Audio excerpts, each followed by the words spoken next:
Tuntutlah ilmu sampai ke negeri Cina. Seperti itu pepatah lama yang menuntut kita untuk terus menimba ilmu.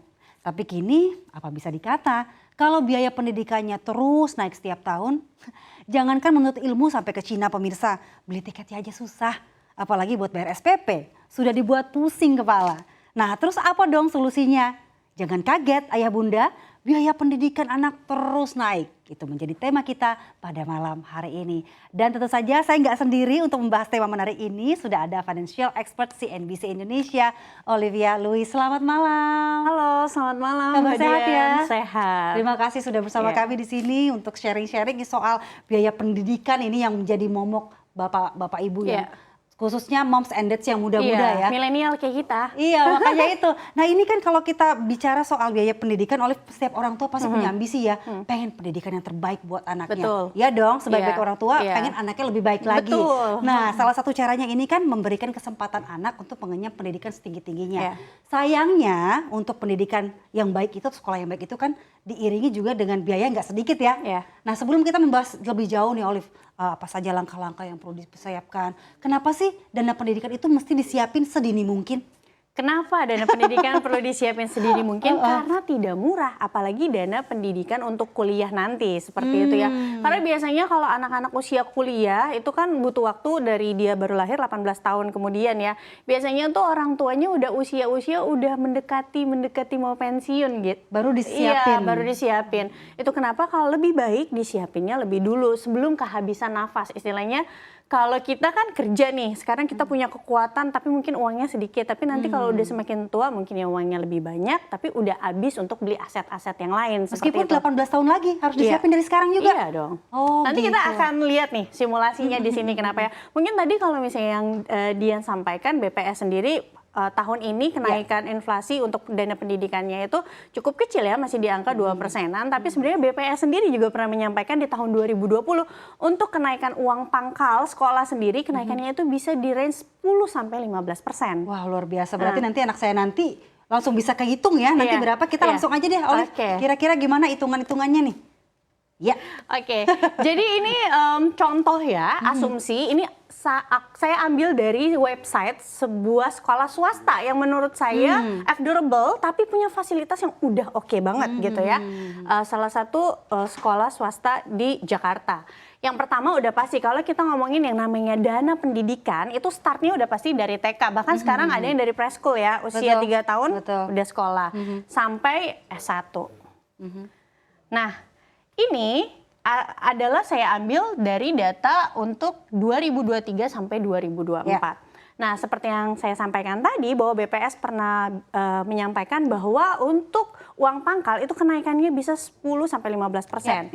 Data ini kita ambil asumsinya inflasi 10% per tahun.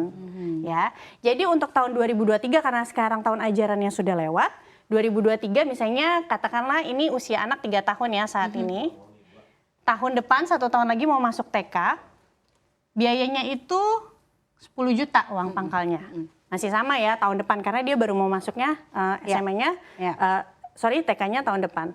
Lalu SD, uang pangkalnya 13 juta, inflasinya 10%, mau masuknya 3 tahun lagi karena usia anak 3 tahun kan. Jadinya 17 juta. SMP, 9 tahun lagi masuknya. Uang pangkal tahun 2000 saat ini 13 juta, maka 9 tahun lagi adalah 31 juta akibat dari inflasi. Sama SMA juga 12 tahun lagi. Nah, yang paling berat biasanya adanya di sini. Nah, itu biasanya dipersiapkan dekat-dekat orang tuanya mau pensiun ya. Nah, ini mungkin ada pertanyaan 120 juta ini saya ambil dari data salah satu universitas yang terkenal swasta. Ini S1 manajemen sampai selesai. Jadi bukan cuma uang pangkal ya. Jadi sampai selesai, sampai 8 semester gitu ya. Biaya 2023 120 juta. 15 tahun lagi anaknya kuliah, maka 15 tahun yang akan datang karena inflasi 10%, hasilnya adalah harus siapin 500 juta. Saya yang masih punya anak kecil banget nih, ngelihat angka ini udah shock ya. Nah ini kira-kira gimana nih hitungannya untuk inflasi yang per tahunnya sekitar 10% nih Olive nih? Oke, hitungannya ya. Jadi mungkin untuk para orang tua di rumah ya, mungkin kan bingung, itu gimana cara dapetin angkanya sekian-sekian, nanti mau praktek ini di rumah. Boleh. Karena mau survei gitu ya sekolah-sekolah anaknya. Kita akan fokusnya, aku garis bawahi dulu untuk yang S1 ya. Kenapa? Karena menurut saya pribadi, SD, SMP, SMA kalau memang orang tuanya ibaratnya mungkin karirnya belum begitu bagus, bisa masuk di negeri aja. Gitu. Jadi ini sebenarnya masih bisa dianulir gitu ya. Nanti kita fokusnya ke S1-nya. Cuma TK kan kadang juga penting ya. Betul, karena apalagi golden age. Betul banget, 0 sampai 6 tahun itu golden age, Iya. dimana otak perkembangan anak itu 90% di situ gitu. Betul. Dan menurut Undang-Undang nomor 20 tahun 2003 juga PAUD ini nggak kalah penting ternyata dari perguruan tinggi. Betul. Karena 50% biasanya kecerdasan anak ketika dewasa itu sumbernya dari sini. Nah itu dia. Jadi- Hitung-hitungan PAUD juga sekarang udah puluhan juta ya Oh uang pangkalnya. iya, udah mau ngalahin yang S1 ini kan. Baik. Oke, Kita jadi ke simulasi aja langsung. Oke, kita ke simulasi. Jadi pertama, ini mungkin para orang tua di rumah bisa cek aja di handphone masing-masing. Itu namanya kalkulator finansial yang seperti itu ya. Oke. Kalkulator finansial, data yang harus didapatkan ketika kita mau menghitung kira-kira berapa sih biaya kuliah anak di tahun yang akan datang. Yang pertama kita butuh yang namanya usia anak saat ini. Tadi contohnya adalah 3 usia tahun. anak 3 tahun, Yes. ya kan?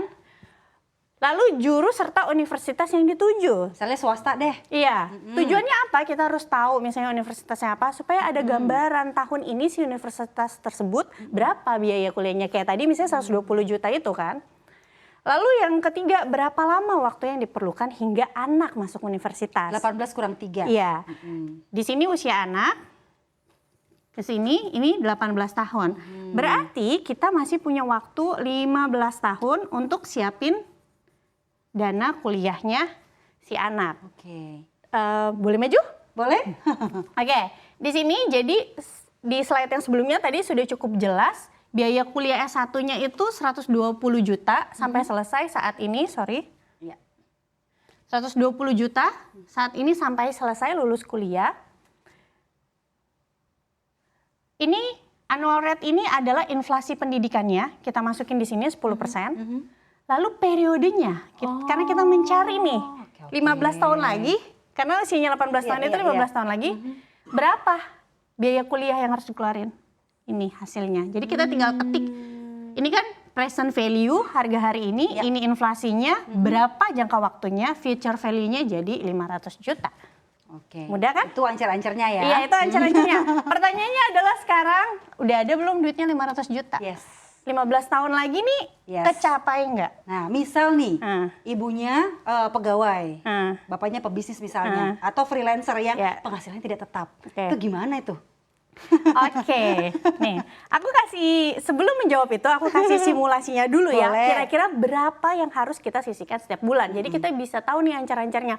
Orang tua harus punya income berapa? Yes. Oke. Di sini. Ini asumsi anak 3 tahun. Siapin dana pendidikan anak 15 tahun lagi. Tapi si orang tuanya cuma mau tabungin di rekening bank gitu ya. Siapin di rekening bank. Maka yang harus dipersiapkan, ini lagi-lagi pakai kalkulator finansial ya. Kita masukin future value-nya 500 juta. Lalu annual rate-nya 0. Kenapa? Karena kita cuma taruh di rekening bank. Periodenya 180 bulan. Karena ibaratnya orang tua nabung mencicil selama 15 tahun. Hasilnya adalah orang tua harus sisihin 2,7 juta sebulan. Selama 180 bulan nggak boleh putus. Baru dapetin angka segitu. Ya. Nih ya, di sini. Oke. Oke. Nah, kalau gaji orang tuanya cuma 10 juta, berarti dana pendidikan buat kuliahnya itu udah makan 27% dari pendapatan orang tua. Padahal kalau hitung-hitungannya financial planning 10% at least ya dari gaji ya. Ini udah lebih ya, Olivia. Betul. Ini bayangin ya kalau kayak milenial kayak kita belum KPR. Ya kan? Belum yang lain-lain, belum bayar uang SPP nih tiap bulannya. Belum dana daruratnya. Betul, belum dana daruratnya. Nah, cara yang kedua adalah kita bisa bantu atau kita bisa push lebih efisien kalau ada return di sini karena ini 0% di rekening, kita bisa bantu pakai investasi namanya. Boleh dijawabin nanti nggak Mbak Olive? Boleh. Kita tahan dulu Boleh. ya. Ini semakin menarik soalnya. Boleh. Nah pemirsa, dialog ini semakin menarik dan kita akan jeda sejenak. Lalu kita akan lanjutkan dialog kita bersama dengan Olivia Louis untuk membahas dana pendidikan yang makin mahal, gimana cara nyiapinnya. Oke, tetaplah bersama kami.